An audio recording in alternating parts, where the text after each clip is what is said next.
This SG Standard is going to become the donor guitar for the Les Paul, which is here.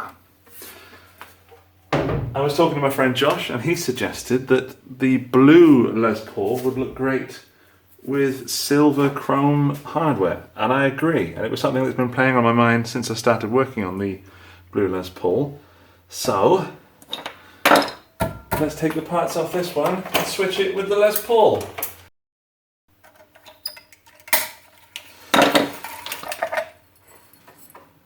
So here is the top wrapped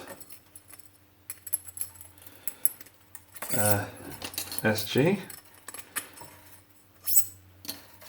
I'm keeping these string ends, and I will explain why in a future video. Roll. This is the bridge, made in Germany. That's a Schala then. And this tailpiece doesn't actually look that great, but as far as I know, it's authentic Gibson. I don't think any of the parts has been changed on this guitar. Okay, so popping those off, and I need to pop these out now.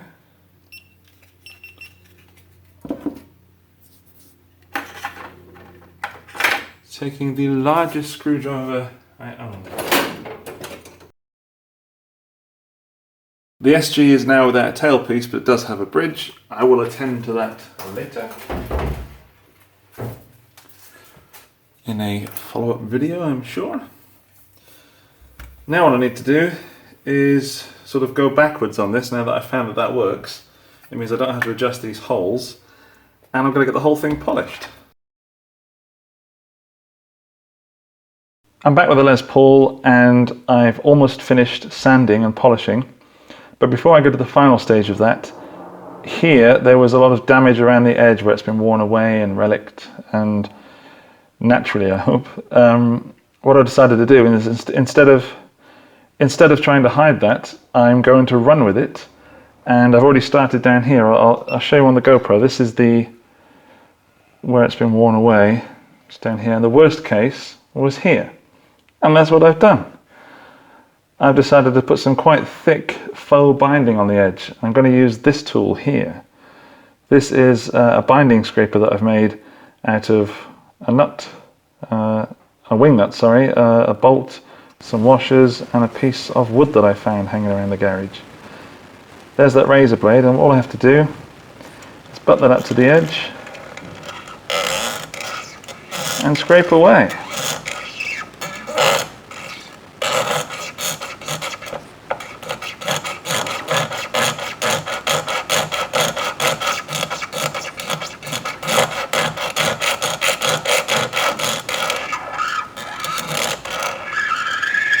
The edge is there now, it's uniform thanks to this scraper, and what I'm going to do is then true oil it as I will the neck, which will give it a nice finish and protect it.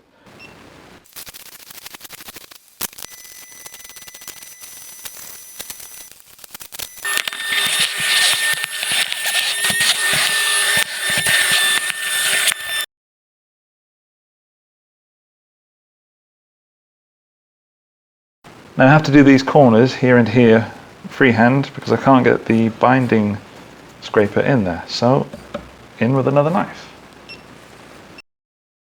The final edge I use the blade to match that and just keep cutting near it.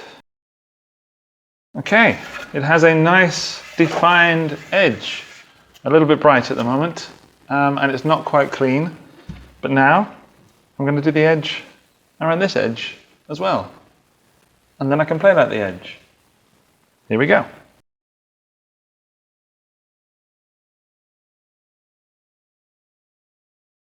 I've now finished most of the binding. There's still some stuff to come off here.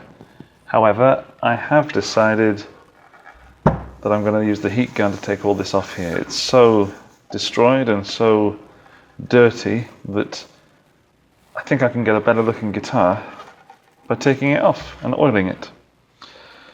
So please don't scream too loud, but here it goes. Kind of a half-time shot here. Yes, it looks awful, but underneath all this damaged finish, there's a really nice piece of wood and a really beautiful guitar trying to get out. So stick with me, it's gonna be good. Time for an update. Front's looking a bit rough again, so that's going to be sanded and polished. Sides are mostly done. Mostly done, mostly done. Still got some work around this area to do. I don't want to loosen the glue in any way, so I'm going to be taking it off with just a sharp knife blade. There's the back. Again, looking rough, but will be looking better soon, I promise. Back to it. If you're thinking of doing this, then if you get one of these blades in your hand, obviously be careful. But with the guitar, make sure you're not stabbing at it. Take some nice long smooths and follow the contour of the guitar.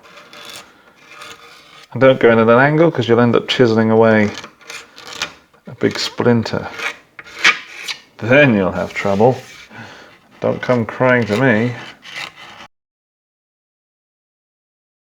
Now I've taken enough paint off with the heat gun and the blade, I am happy that I can move on to the sanding stage. There's still quite a bit here, but overall I've just done a little bit of sanding with some 400 grit, and that's looking pretty good just in this area. So the next stage in this long saga is some sanding. I abandoned the 240 and went down to 120 to really get rid of some of those deep gouges, and most of them are out now. I'm sanding by hand for two reasons. The first one, a little sentimental. It makes me feel one with the guitar. It makes me feel closer, and all this work going into it is being done by hand rather than by a machine. Second reason is it's quite cold in here, and September's just come, and autumn's coming, and winter's also coming. So I'm quite cold, so I'm appreciating the hard work. Okay, more. Let's do the 240 now. That's part 3 of this epic saga over and done with. It's quite a lot of work, and I didn't expect to be making a 3-part, let alone a 4-part video on this one guitar.